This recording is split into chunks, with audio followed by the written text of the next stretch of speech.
Primera carta del apóstol Pablo a los Corintios, capítulo 2, nos dice la Escritura: Así que, hermanos, cuando fui a vosotros para anunciaros el testimonio de Dios, no fui con excelencia de palabras o de sabiduría, pues me propuse no saber entre vosotros cosa alguna, sino a Jesucristo y a este crucificado.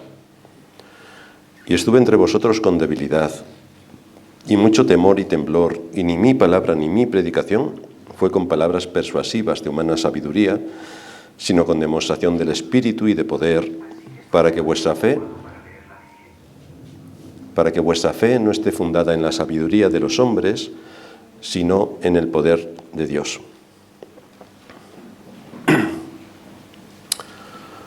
La Biblia nos enseña que Dios es el creador y que también nos ha dado su palabra, estableciendo un protocolo por el que los hombres deben acercarse a Él. Dios ha regulado su adoración tanto en el Antiguo Testamento como en el Nuevo Testamento, de manera que los hombres no deben tomarse la libertad de adorarle como a ellos les parezca más conveniente, sino como Dios establece que debe ser adorado.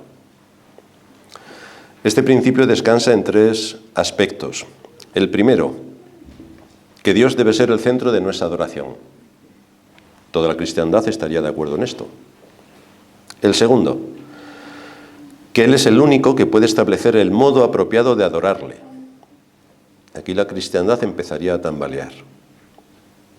Él es el único que puede establecer el modo apropiado de adorarle, aunque quizá puedan ser convencidos a aceptar que sí. El tercero, que Dios nos ha revelado su voluntad en las Sagradas Escrituras respecto a esto. Quizá la mayoría de los creyentes estarían totalmente de acuerdo con estas tres premisas. Sin embargo, es más fácil hablar que aplicar.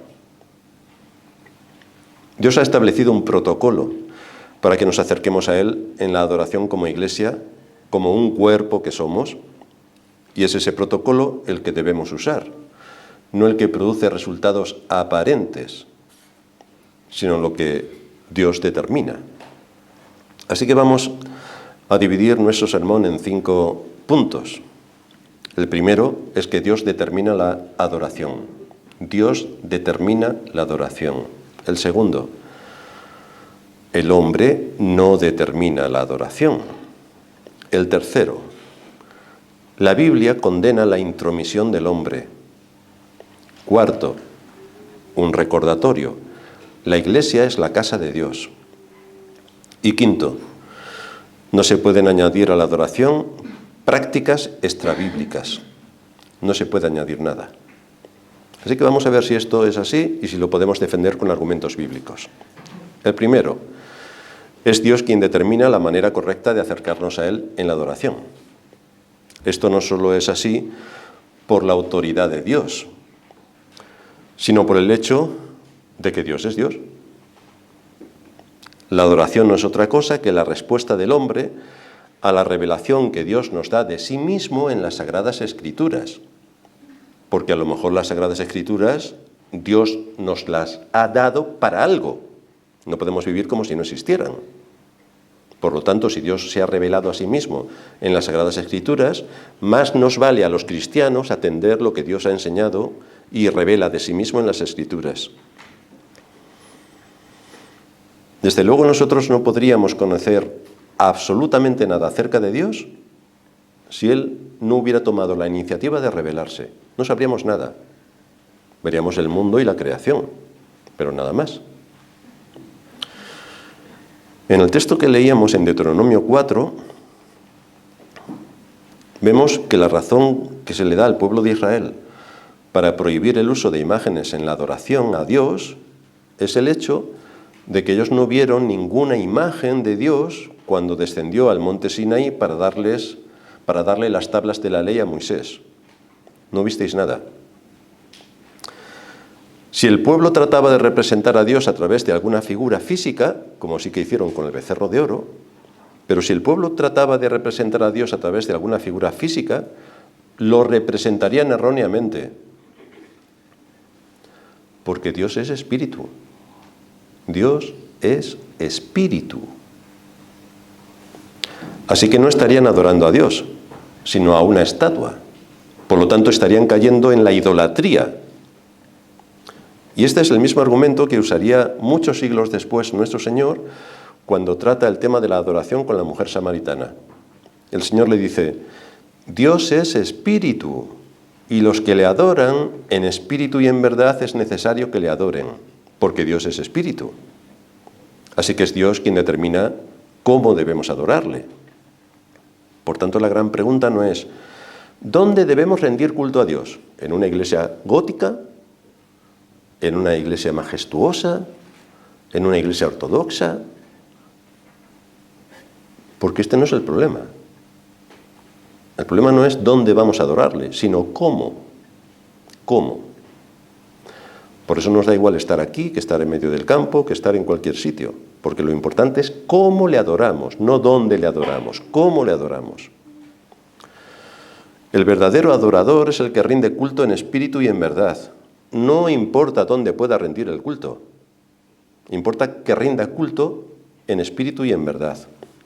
Y este rendir culto en espíritu y en verdad no son dos tipos diferentes de culto, sino que son dos aspectos del culto. El culto tiene que ser hecho en espíritu y en verdad. Rendir culto en espíritu es lo opuesto a los ritos de la carne, a las sensaciones de la carne. Ya sabemos hoy, en nuestros días más todavía, lo que se hace en las mal llamadas iglesias con los ritos de la carne. Hay espectáculo. Es eso lo que está condenando el Señor, que hay que rendirle un culto espiritual.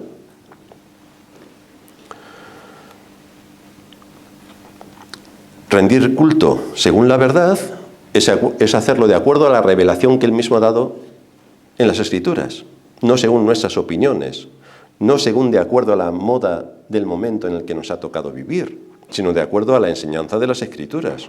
Estos son los adoradores que Dios acepta, los que adoran en espíritu y en verdad, no con música psicodélica y no con imágenes, en espíritu y en verdad.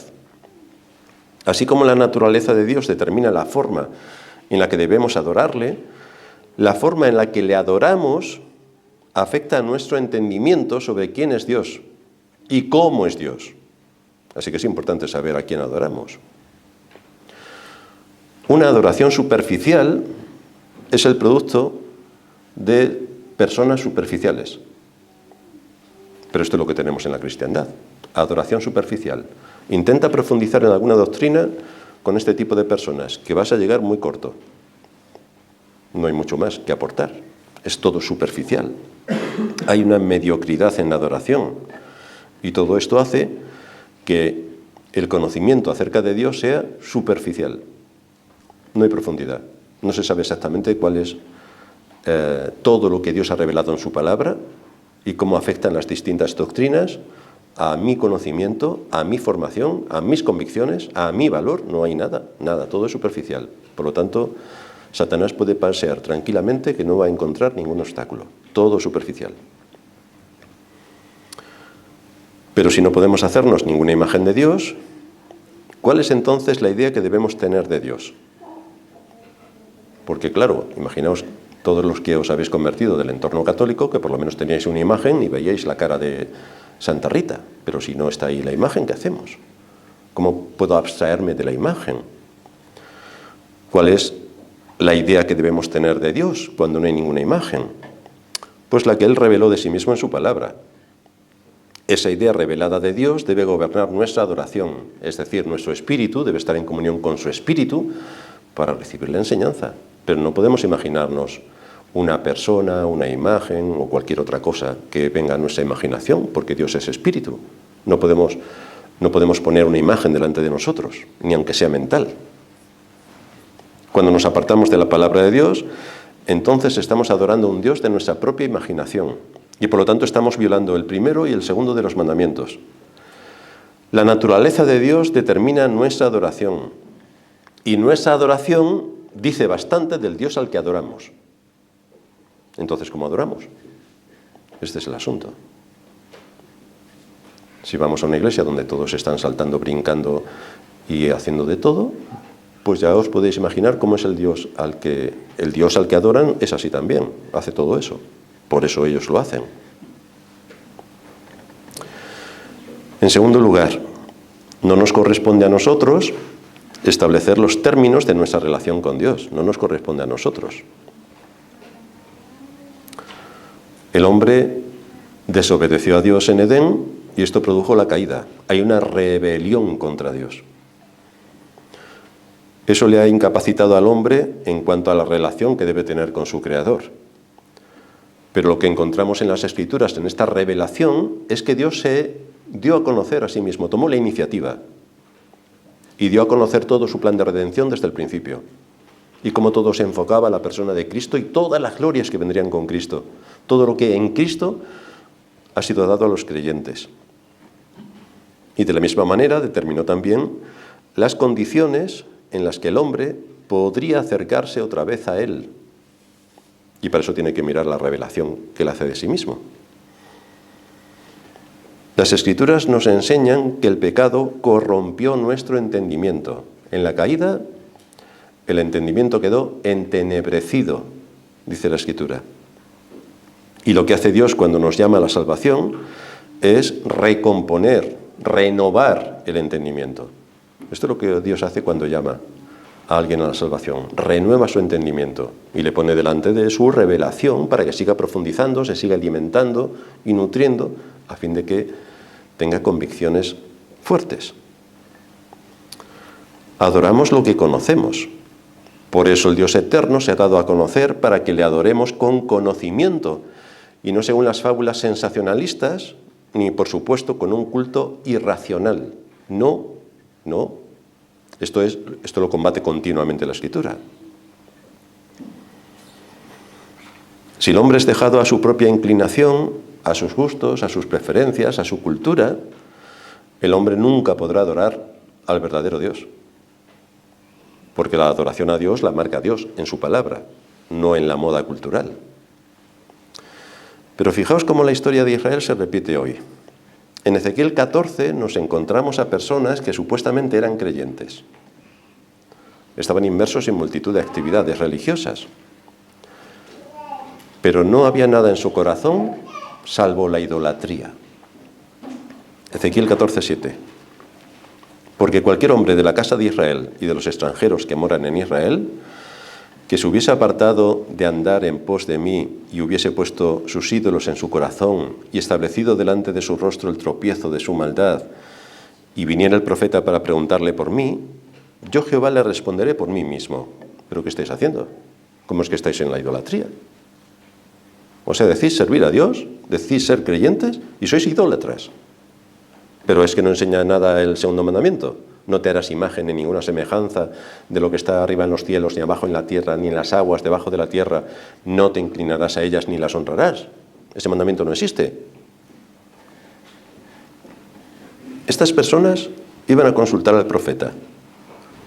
Supuestamente querían adorar a Dios y atender su palabra. Pero antes de que el profeta abriera la boca, Dios, que ve los corazones y sabe las cosas ocultas, manifiesta nuevamente que una cosa es hablar y otra aplicar.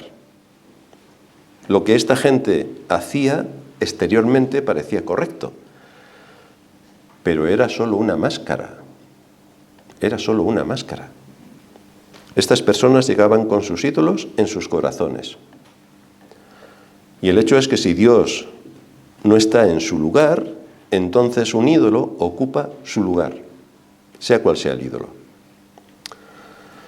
Y esto es así porque nuestro corazón no es neutral. Nuestro corazón no puede decir, no quiero ídolos y no quiero a Dios. No puede hacerlo, porque nuestro corazón es adorador por naturaleza. Así que si quitas a Dios, adoras a un ídolo. Si quitas los ídolos, adoras a Dios. Pero no te abstienes de los dos, es imposible.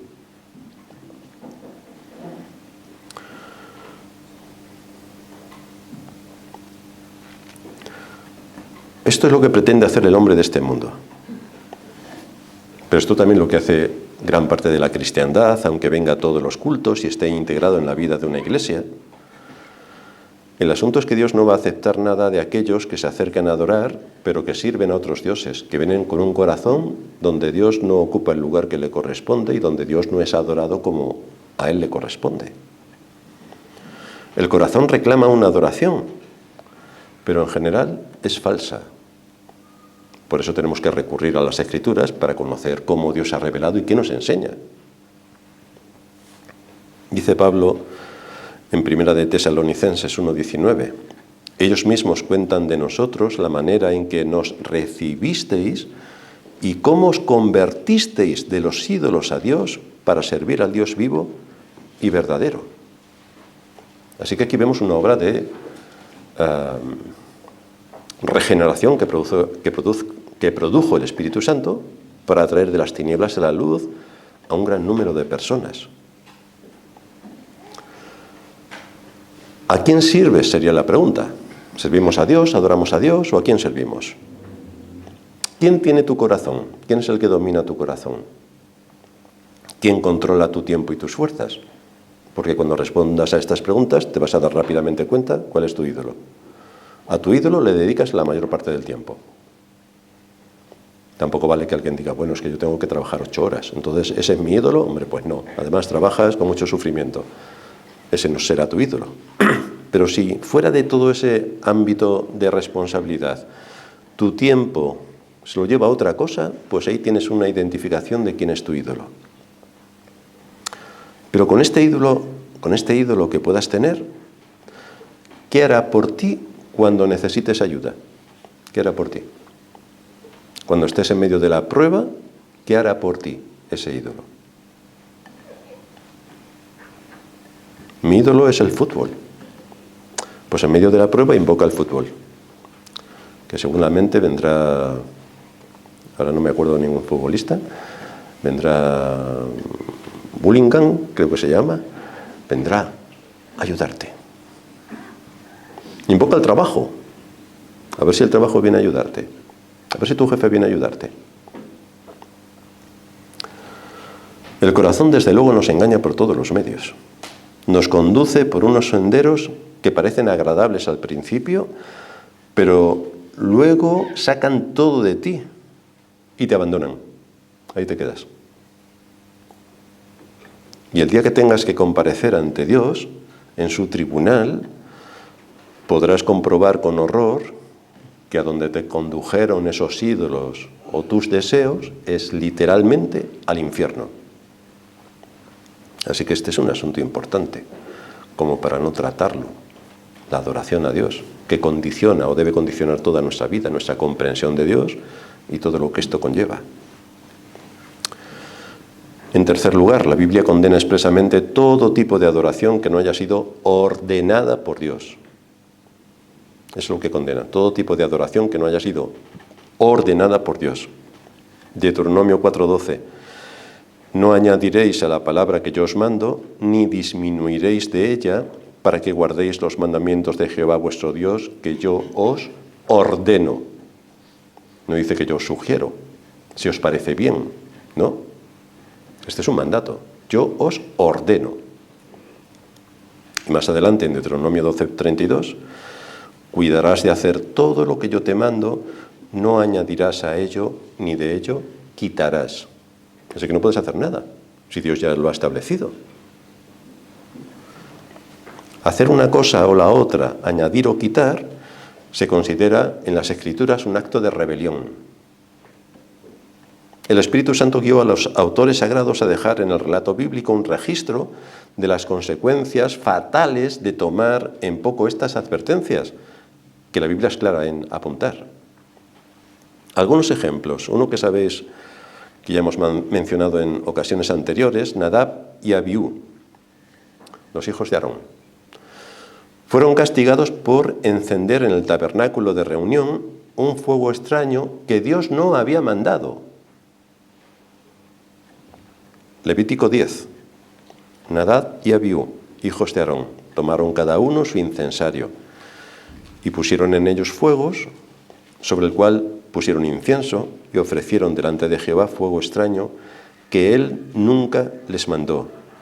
Y salió fuego de delante de Jehová y los quemó y murieron delante de Jehová. Pero tenían buena voluntad, encima que trabajan los pobres. Pero fijaos, ellos no encendieron un fuego que Dios había prohibido.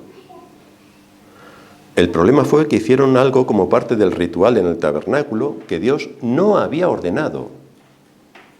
Y aquí la cristiandad derrapa por todos sitios. Como Dios no lo prohíbe, lo puedo hacer. Pues como Dios no prohíbe que me inyecte LSD y esté colgado todo el día, lo voy a hacer porque Dios no lo prohíbe. Hombre, pero deriva principios y verás que eso no lo puedes hacer. Pues es de esto de lo que estamos hablando. Y muchos hacen lo mismo como con la adoración. Como Dios no lo prohíbe, podemos meter aquí todo tipo de instrumentos musicales, el coro y los payasos. ¿Pero Dios lo ha ordenado? No, entonces no lo puedes hacer. Es el caso de Nadab y Abiú. Este principio se aplica a la adoración. No hay que tener en cuenta que Dios haya prohibido algo, sino que Dios no lo haya ordenado. Si no lo ha ordenado, no se puede hacer. El caso de Uza, que aparece en el segundo libro de Samuel, capítulo 6. Cuando Israel recupera el arca de mano de los filisteos, David decide transportarla a Jerusalén, según las indicaciones de los sacerdotes filisteos, que tenían que tener un carro nuevo tirado por bueyes. Y así, tranquilamente, David lo aceptó. Esta era una forma bastante práctica de llevar el arca, toda engalanada en este carro nuevo. El problema es que eso no es lo que Dios había establecido. Eso no es lo que Dios había mandado. Y eso le costó la vida a Uza cuando intentó sostener el arca que se estaba cayendo del carro. Y para que no se cayera y se destrozara, Uza la paró, pues murió. Cuando David quiso transportar el arca por segunda vez, tuvo mucho cuidado de hacerlo según Dios establecía. Y en el libro primero de Crónicas, capítulo 15, versículo 2, se nos dice: entonces dijo David, el arca de Dios no debe ser llevada sino por los levitas. Esto es lo que Dios ordenaba. Porque a ellos ha elegido Jehová para que lleven el arca de Jehová y le sirvan perpetuamente. Pues aquí tenemos cómo David supo lo que Dios había ordenado y se ciñó a lo que Dios había ordenado. No a lo que Dios había prohibido, sino a lo que Dios había ordenado. Algunos piensan, bueno, esto era cosa del Antiguo Testamento, pero nosotros ya con el Nuevo podemos hacer lo que nos dé la gana. Pues la respuesta es que no. Cristo acusó a los fariseos de adorar a Dios en vano al enseñar como doctrinas mandamientos de hombres. Y a la mujer samaritana le hizo saber que la adoración de los samaritanos era inaceptable, porque no tomaban en cuenta toda la revelación de Dios, solamente el Pentateuco, los 5 primeros libros de la Biblia, el resto lo desechaban. Pues el Señor les reprendió por esto.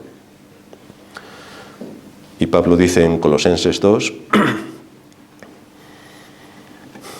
si habéis muerto con Cristo en cuanto a los rudimentos del mundo, ¿por qué, como si vivieseis en el mundo, os sometéis a preceptos tales como no manejes, ni gustes, ni aun toques, en conformidad a mandamientos y doctrinas de hombres, cosas que todas se destruyen con el uso? ¿Por qué tomas en cuenta todo lo que hace tu cultura y no tomas en cuenta lo que dice la Escritura? Tales cosas tienen a la verdad cierta reputación de sabiduría en culto voluntario, es decir, en hacer lo que a mí me parezca, en humildad, porque si hay alguien humilde en el mundo son los cristianos. ¿Qué humildes son? Se creen ellos. Y en duro trato del cuerpo, sobre todo cuando vemos en Semana Santa a los católicos que se flagelan con látigos la espalda. Esto es fantástico.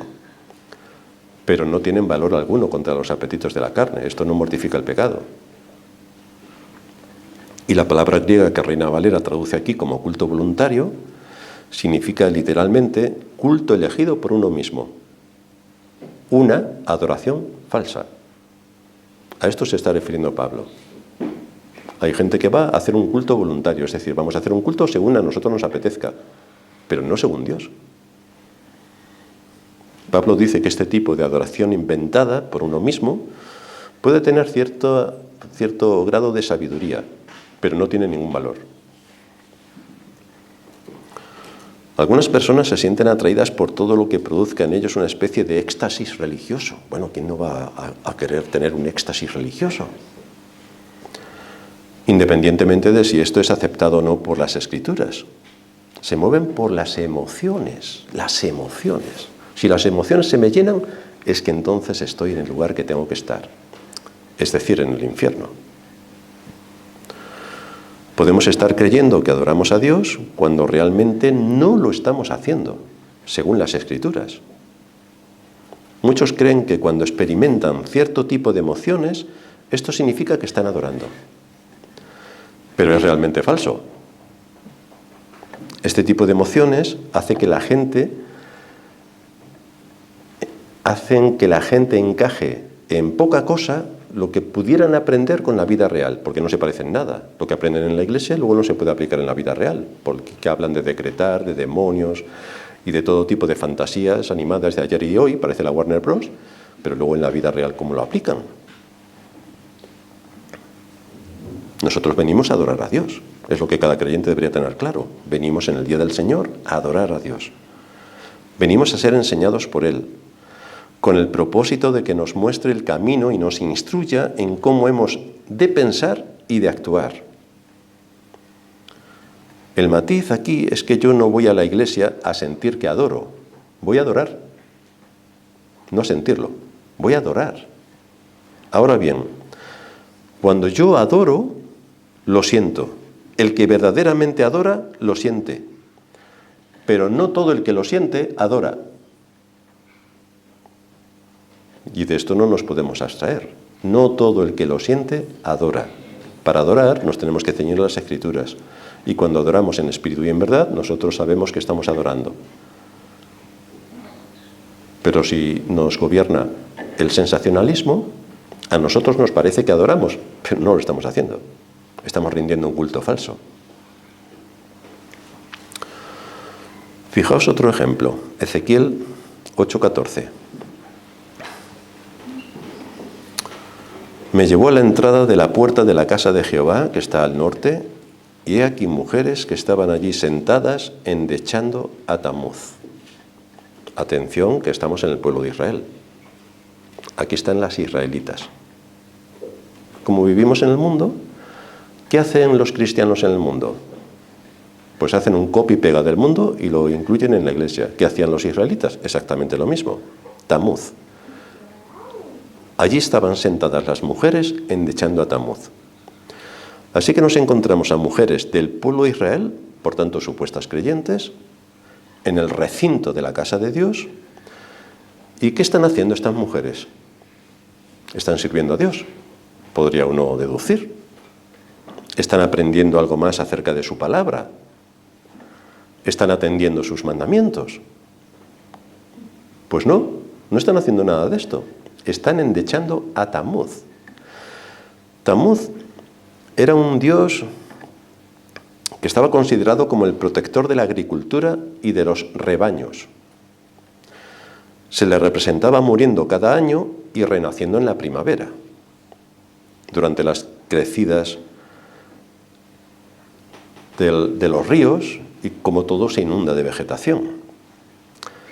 Las mujeres sentadas a la puerta del templo lloraban la muerte de ese Dios como hacían los impíos. Pero ellas eran creyentes, pues hacían exactamente lo que los impíos. Ese Dios era también adorado con el nombre de Adonis en las culturas fenicia y siria. En junio, que es cuando por el calor se secan los cultivos, las mujeres paganas lloraban por la desaparición de su dios Adonis, y entonces se lanzaban a su búsqueda. Y además este culto era un poco inmoral, tenía algunas connotaciones inmorales. Pues resulta que nos encontramos a las mujeres de Israel haciendo exactamente lo mismo que las mujeres paganas, endechando a Tamuz, es decir, llorando con gritos histéricos controladas por sus emociones. ¿A qué esto suena familiar en el contexto cristiano? Pero entonces, ¿cuál es la diferencia entre un pagano y un cristiano, salvo que recite 4 versículos? Pues no hay ninguna. ¿Pero nos sirve de algo la Escritura o no nos sirve de nada? Los principios y mandamientos que aparecen en las Escrituras nos sirven de algo. La revelación que Dios hace de sí mismo para que nuestra conciencia esté bien asentada en los principios, ¿sirven de algo? En el mismo lugar en el que la iglesia reunida debe adorar a Dios, Allí resulta que se encuentran ritos blasfemos provocándole a Dios a ira bajo un manto de religiosidad y de espiritualidad emocional.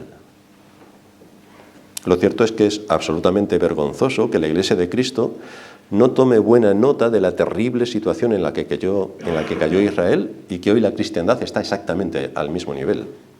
Entonces la gente piensa, qué malos eran aquellos israelitas. Fíjate lo que hacían, pero si lo están haciendo ellos, están haciendo exactamente lo mismo.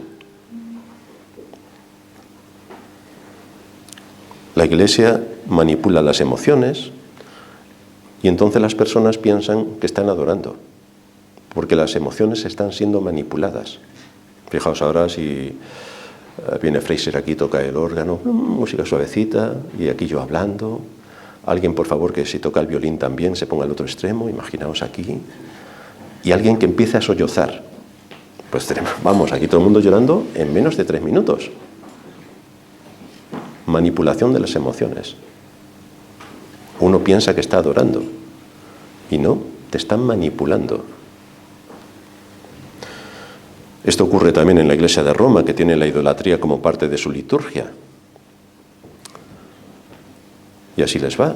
Pero la Iglesia evangélica sigue los mismos pasos.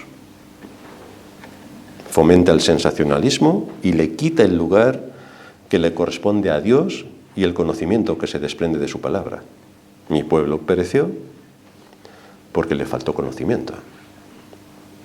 MacArthur dice: la música y la liturgia pueden ayudar y servir de medios de expresión de un corazón adorador, pero no pueden hacer que un corazón no adorador se convierta en uno que adore. El peligro es que estas cosas pueden darle a un corazón no adorador el sentimiento de que está adorando. El que siente adora, pero Dios no está siendo adorado. Así que nosotros, ¿cuál es el propósito por el que nos reunimos como pueblo de Dios? Para venir en el día del Señor a adorarle. ¿Venimos a adorarle realmente?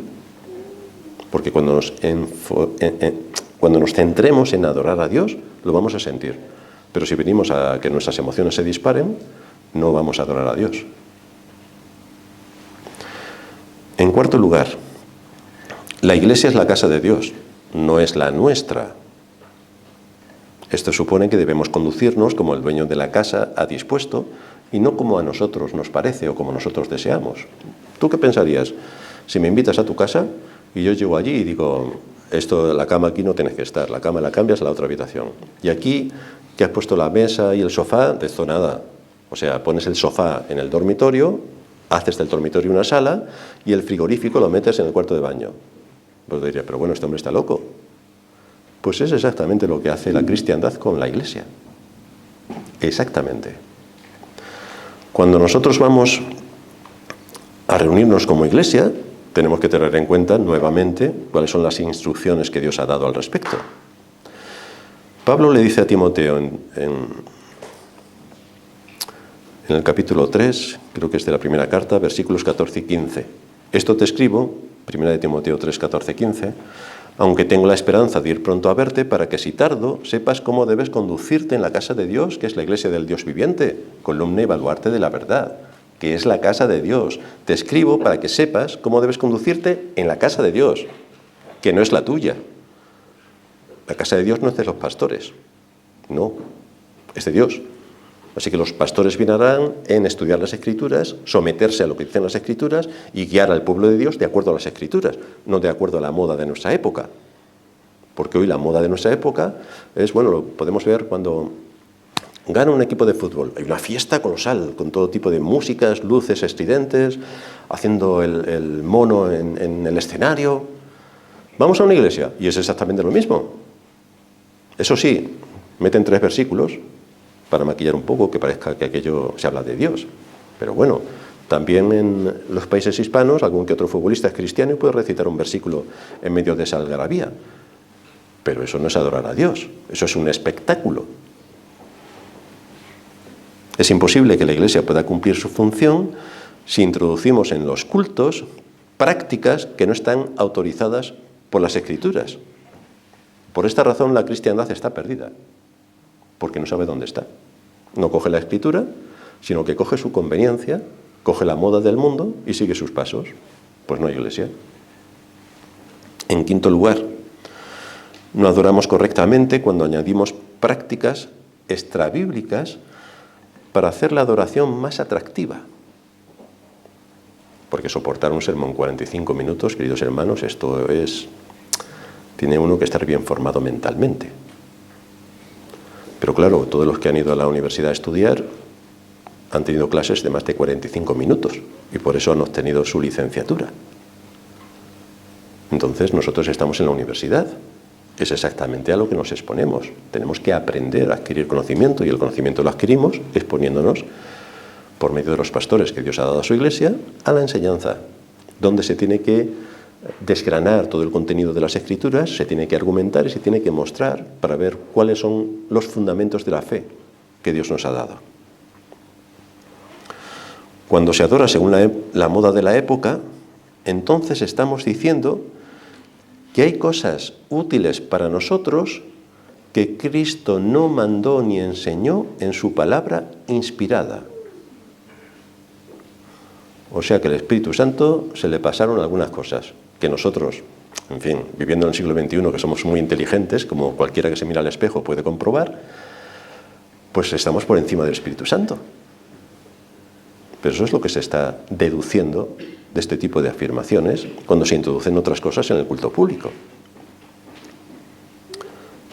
Esto contradice abiertamente todo lo que la Escritura afirma respecto a su autoridad. Segunda de Timoteo 3:16. Toda la Escritura es inspirada por Dios y útil para enseñar, para redarguir, para corregir, para instruir en justicia, a fin de que el hombre de Dios sea perfecto, enteramente preparado para toda buena obra. Debemos atender la Escritura porque está inspirada. No podemos hacer cosas aparte de la Escritura porque somos nosotros los inspirados. En las Escrituras está todo lo que necesitamos para adorar a Dios de acuerdo a lo que Dios establece de sí mismo. Y en ese contexto Él es honrado y nosotros somos bendecidos. Por esta razón, nuestros antepasados en la fe nos dejaron un legado bíblico cuando escribieron en el párrafo primero, artículo 22, nuestra confesión de fe, donde decimos, el modo aceptable de adorar al verdadero Dios está instituido por Él mismo y está de tal manera limitado por su propia voluntad revelada que no se debe adorar a Dios conforme a las imaginaciones e invenciones de los hombres o a las sugerencias de Satanás, ni bajo ninguna representación visible, ni en ningún otro modo no prescrito por las Santas Escrituras. Así que ahí dejamos bien cerrado el asunto. Sea Dios veraz y todo hombre mentiroso, las Escrituras. Vamos a las Escrituras. ¿A qué conclusión nos lleva todo esto? Pues que dependiendo, como hemos dicho, de cuál sea nuestra adoración, definimos a aquel a quien adoramos. Venimos a adorar al Dios del cielo, al único digno de la gloria, honra y alabanza de su pueblo.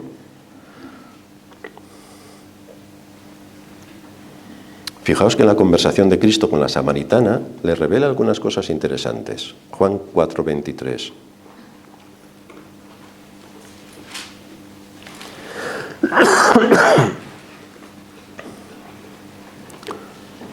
Mas la hora viene y ahora es cuando los verdaderos adoradores adorarán al Padre en espíritu y en verdad, porque también el Padre tales adoradores busca que le adoren. Dios es espíritu, y los que le adoran en espíritu y en verdad es necesario que adoren. ¿Qué es lo que busca Cristo? Verdaderos adoradores. Esta es una poderosa razón para no introducir ayudas carnales, emocionales, sensacionalistas, ni místicas en la adoración, porque Dios no las demanda. Esas actividades no son aprobadas por la Escritura. Si no tenemos en cuenta la enseñanza y el mandato, cuando este tipo de actividades se introducen en la adoración, esto provoca que la gente, que en muchas iglesias la mayoría son inconversos, sigan tan tranquilos pensando que están adorando a Dios, pero todavía no se han convertido. Pero como hay tanto de emocionalismo, de sugestión y de manipulación, ellos creen que van al cielo y van al infierno, porque las emociones les nublan el juicio y no captan el mensaje del Evangelio. para su salvación. En lugar de adorar a Dios en espíritu y en verdad, se adora según la carne, según las emociones. Y entonces esto llena un vacío que genera el entretenimiento. Pero la gente sigue vacía. Cuando vengan los problemas, lo verás. Cuando vengan los problemas, lo verás. El punto crítico es que Dios bendice a su pueblo en el contexto de adorarle en espíritu y en verdad. En ese contexto somos edificados. En ese contexto crecemos en conocimiento. En ese contexto entendemos su palabra. Y así somos equipados para toda buena obra. Dios nos bendice grandemente cuando nos sometemos a su palabra como iglesia en todas las cosas que Él nos ha mandado, en todas las doctrinas que nos enseñan todos los aspectos fundamentales de la redención. Y ahí tenemos todos los recursos para andar bajo el temor de Dios. Aquí lo aprendemos cuando abrimos las Escrituras y nos conocemos a nosotros mismos, conocemos a Dios y lo que demanda de nosotros, y entonces determinamos servirle de acuerdo a su voluntad. Terminamos en oración. Padre nuestro que estás en los cielos, te damos gracias por darnos tu palabra y por darnos con precisión los matices acerca de cómo tenemos que adorarte. Sabemos cuál es la continua disposición del corazón humano, que es buscarse ídolos, que es alejarse de ti, que es buscar excusas y justificaciones para no querer entender. Pero nuevamente volvemos a lo que dice tu palabra. Y gracias te damos por haber inspirado por medio de tu Espíritu las Escrituras para darnos a conocer todo lo que tú has dejado determinado para el hombre. Ayúdanos a ser fieles servidores de tu palabra, a ceñirnos a tu palabra y a no descarriarnos ni a izquierda ni a derecha, sino mantenernos en el camino recto. Te lo suplicamos en el nombre de Cristo nuestro Salvador. Amén.